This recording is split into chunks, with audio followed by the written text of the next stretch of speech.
సరే తన గురించి చెప్పాడు కదా అతను. సరదాగా కమెడియన్స్ అందరూ అనేటప్పటికీ తను చేసే ప్రోగ్రాంల ద్వారా ఏదో మిగతా హీరోల్లో ఆలోచించరు, ఏదో ఆ పక్కన ఉండే సైడ్ కిక్స్ లాగా ఆలోచిస్తారు. కాకపోతే ఇతని వ్యక్తిత్వం అంటే నాకు ఎంత ఇష్టం అంటే, ఎన్ని గుప్తదానాలు చేస్తాడో, ఎంతమందికి చదువులు చెప్పిస్తున్నాడో, అడిగిన వాళ్ళకి లేదనకుండా తన శక్తి కొద్దీ ఎంత సాయం చేస్తాడో. మా అబ్బాయి చాలా ఇబ్బందికరమైన పరిస్థితిలో ఉండి ఒక సినిమా తీస్తున్నప్పుడు, ఆలీ నువ్వు నాకు చిన్న వేషం వేసి పెట్టాలి సినిమాలో అంటే, ఇటీవలే నువ్వు ఏమిస్తావు ఎంత ఇస్తావని అనకుండా తను అంత బిజీగా ఉన్నా కూడా తను యాక్ట్ చేసి వాడికి ఎంత కంఫర్ట్ జోన్లో పెట్టాడంటే I'm very grateful to you.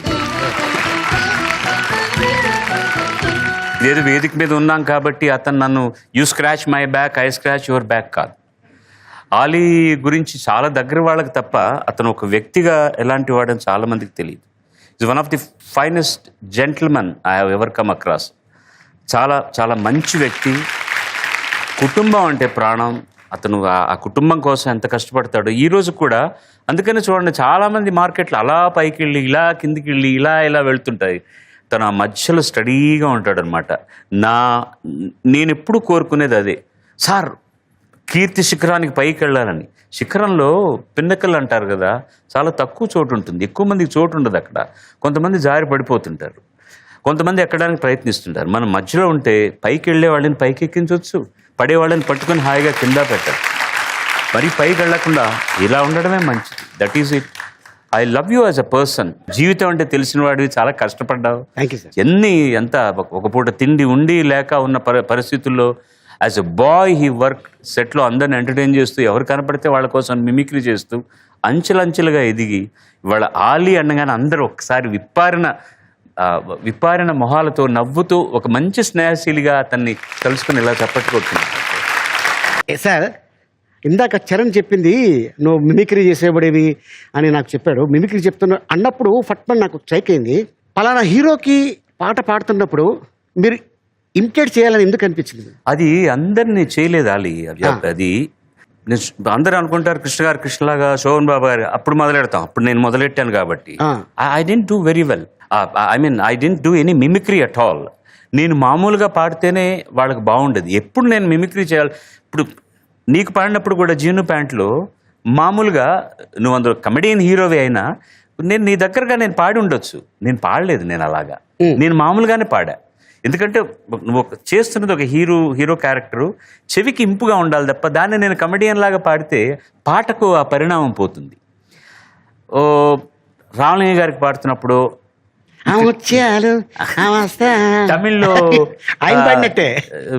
తమిళ్లో ఉన్న కొంతమంది సుల్లి రాజన్ గారికి, తర్వాత తేంగా శ్రీనివాసన్ గారికి, ఎంఆర్ రాధా గారికి ఇలా పాడుతున్నప్పుడు వాళ్ళకి దగ్గరగా ఉంటే బాగుంటుంది అనిపించి చేశాను. అందుకే ఒక క్యారికేచర్ ఉంటుంది వాయిస్కి. నేను ఎక్కడ హీరోలకు చేయాల్సి వచ్చిందంటే నాకు అంగీకారం దొరకంది నాగేశ్వరరావు గారికి, రామారావు గారికి. రామారావు గారికి కూడా కొంచెం అటు ఇటుగా పాడేసినప్పుడు ఆయన చాలా ఎంకరేజ్ చేశారు బిగినింగ్లో. నాగేశ్వరరావు గారు చేయలేదని కాదు, నాగేశ్వరరావు గారు ఫ్యాన్స్ యాక్సెప్ట్ చేయలేదు.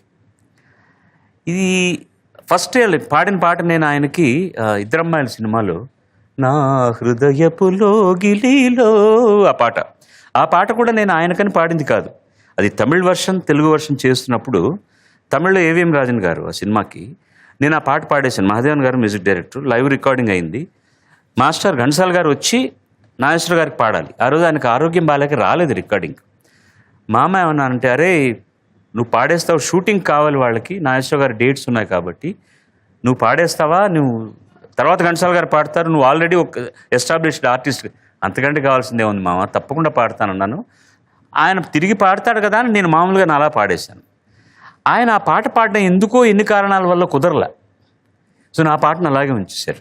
అది నేను నాగేశ్వరరావు గారికి పాడుతున్నప్పుడు ఆయనలా ఉంటుంది, ఆయనకి నా వాయిస్ ఉంటుందంటే నేను వేరే పద్ధతిలో పాడేవాడిని. అది కుదరలేదు. అది జనానికి బాగా నచ్చలే. పాటగా హిట్ అయింది కానీ నాగేశ్వరరావు గారికి ఏమిటోగా ఉంది, ఎవరో కొత్తవాడు పాడుతున్నాడే అని. సో ఇది మనసులో ఉంటే చలపతిరావు గారు ఒకరోజు ఒక సలహా ఇచ్చారు నాకు. రే నువ్వు ఇట్లాగా ఆడికి పాడాలంటే 2 పద్ధతులు ఉన్నాయి, ఒకటి ఘంటసాల గారిలా పాడు, లేదా ఆళ్ళలా పాడు అన్నాడు. అంటే వాళ్ళకున్న చనువు వల్ల ఆయన ఏకవచన ప్రయోగం చేశారు. నేను ఘంటసాల గారిలా పాడలేను. నా గాత్రం ఆయన అంత గంభీరమైన గాత్రం కాదు. ఏం చేద్దాం మరి నాగేశ్వర గారిలా పాడినా కూడా అది మిమిక్రీ చేసినట్టు ఉంటుంది. ఈ మధ్యలో ఏదో ఒకటి ప్రయత్నించాలి, అక్కడక్కడ చెణుకులు వేస్తూ ఆయనలాగా చేద్దామని ప్రయత్నించి ఆలుమగల సినిమా ఫస్ట్ పిక్చర్ ఎరక్కపోయి వచ్చాను. అది ఇంకా అక్కడ తగులుకున్నది ఇంకా మళ్ళీ వదలలేదు. ఎరక్కపోయి అలా ఉంటుంది. ఇది ప్రతి రాత్రి వసంత రాత్రి రికార్డింగ్ ఏకవీర ముహూర్తం రోజున చేస్తున్నది. నా మొహం చూస్తే ఇంకెంత భయంగా ఉందో చూడండి. తమాషా ఏంటంటే ఇది ఘంటసాల గారితో కలిసి పాడిన మొట్టమొదటి పాట ఇది. 1969 2 to 9 మధ్యాహ్నం విజయ గార్డెన్స్లో the entire industry was there. పెద్ద సినిమా డిఎల్ నారాయణరావు గారు, దేవదాస్ తీసిన డిఎల్ నారాయణ గారు సినిమా తీస్తున్నారు. రామారావు గారు, కాంతారావు గారు, పెద్ద సినిమా. సిఎస్ రావు గారి direction, Mahadevan music. First song Ghantasala Balu పాడుతున్నారు అనగానే సరే ఇంకా ఆ రోజుల్లో పెళ్లిలా ఉండేది కదా ఓపెనింగ్ రికార్డింగ్ అంటే, నాకు టెన్షన్ కింద బకెట్లు గారిపోతుంది చెమట. ఫస్ట్ ఆ వెనకాల ఉన్నవారు చంగయ్య గారనే నా అసోసియేట్ డైరెక్టర్ టు సిఎస్ రావు గారు. ఈ అబ్బాయి ఎవరండి ఇక్కడ టక్ చేసుకుంది? బస్పి సులభబ్రహ్మణ్యం. అరే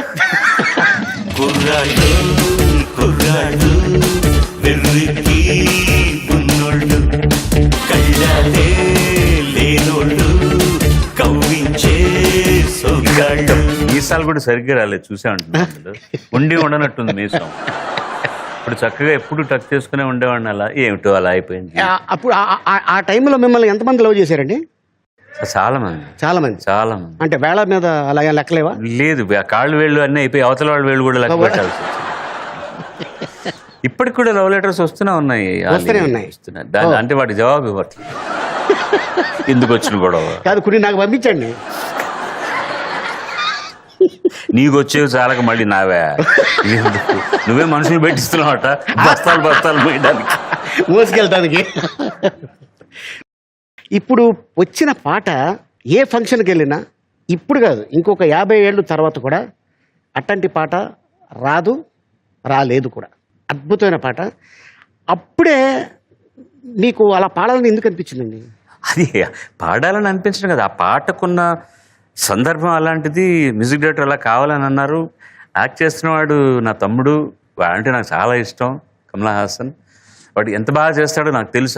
అది చాలా మనలో నిద్రాణమైన ఉన్న ఉత్సాహాన్ని బాగా లేపుతుంది అనమాట. చేయబోయే ఆర్టిస్ట్ను ఊహించుకున్నప్పుడు మనం 10 చేస్తే వాడు 100 చేస్తాడని తెలిసిందనుకో, ఇంకా వాళ్ళు పెట్టలేకపోతాం కదా మనం. ఇప్పుడు మీరు చెప్పిన మాట, కమల్ హాసన్ గారు నా తమ్ముడు అని చెప్పారు కదా, మీ ఫాదర్ పేరున నెల్లూరులో ఒక పెద్ద ఫంక్షన్ చేశారు ఫ్రెండ్స్. మా నాన్నగారి ఫ్రెండ్స్ కాదు, నేను చేసిన ఫంక్షన్. మా నాన్నగారి విగ్రహాన్ని అక్కడ ఆవిష్కరణ. అప్పుడు కమల్ హాసన్ గారు వచ్చారు. అవును, తను వచ్చాడు. తను అంటే ఈ ఇండస్ట్రీలో ఆయన ఒక్కడే ఫ్రెండా మీకు? మిగతా వాళ్ళు కాదా? అది ఇంకా ఏమి రాలేదే, కాంట్రవర్షియల్గా ఒక్కటి కూడా పెట్టలేదే ఆలి అని చూస్తున్నాను. ఇండస్ట్రీలో ఎంతమందిని నేను పిలవగలను? పిలిస్తే అందరూ నాకు కావాల్సిన వాళ్ళే. ఎందుకంటే నేను అజాత శత్రువుని. ఫోన్లో జరిగిన సంభాషణ చెప్తాను. తమ్ముడు ఎలా ఉన్నావు? బాగున్నాను అన్నయ్య. ఆ రోజున ఒక డేట్ చెప్పి, ఆ రోజున ఎక్కడున్నావు? ఎక్కడో ఉంటాను, నీకేంటి, ఏం కావాలి అన్న. కాదు, నువ్వు షూటింగ్లో ఉంటావు. అవును, షూటింగ్లో ఉంటాను. అయితే ఏంటి? ఇలా ఫలానా కార్యక్రమం చేస్తాను, వస్తాను, అంతే కదా. మరి షూటింగ్ క్యాన్సిల్ చేస్తాను. అన్నయ్య పిలిస్తే రాకపోవడం ఏంటి? మీ నాన్న మా నాన్న కాడ మా నాన్న విగ్రహం తెరుస్తున్నావు కాబట్టి నన్ను అనుకున్నప్పుడు నేను చాలా గర్వంగా భక్తితో వస్తాను అన్నయ్య అన్నాడు. That is what he said. ఇది చెప్తున్నాను కాబట్టి అతని గురించి గొప్పగా పొగడ్డం అనేటటువంటిది నా కర్తవ్యం, నా ధర్మం. అది పొగడ్త కాదు, ఉన్నమాట. మిగతా వాళ్ళు ఎవరు నాకు హెల్ప్ చేయలేదనో, ఆ రోజున రాలేదనో నేను ఏదో మనసులో పెట్టుకుంటే మాత్రం ఇంత హాయిగా నవ్వలేను, నీలా నవ్వలేను. ఒక ఎగ్జాంపుల్ చెప్తాను. నేను దాదాపు 20 సంవత్సరాల క్రితం ఏషామ్ మస్తాని అన్న పేరుతో ఆడి బర్మన్కి, నాకు చాలా ఆత్మీయుడైన వాడు కాబట్టి, ఓ ప్రోగ్రాం చేశాను. నేను పిలిచిందే తడవుగా రాజేష్ ఖన్నా వచ్చారు. నేను పిలిచిందే తడవుగా గుల్జార్ గారు వచ్చారు. మన సినిమా పరిశ్రమలో చాలామంది పిలిచాను, ఎవరు రాలా.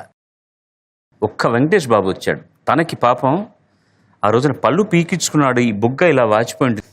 సార్ ఇలా ఉన్నాను నేను, అయినా వస్తాను, మీకేం అభ్యంతరం లేదు కదా. అదేంటండి, మీరు రావడమే నాకు చాలా ఆనందం. He has come and sat there 4 hours.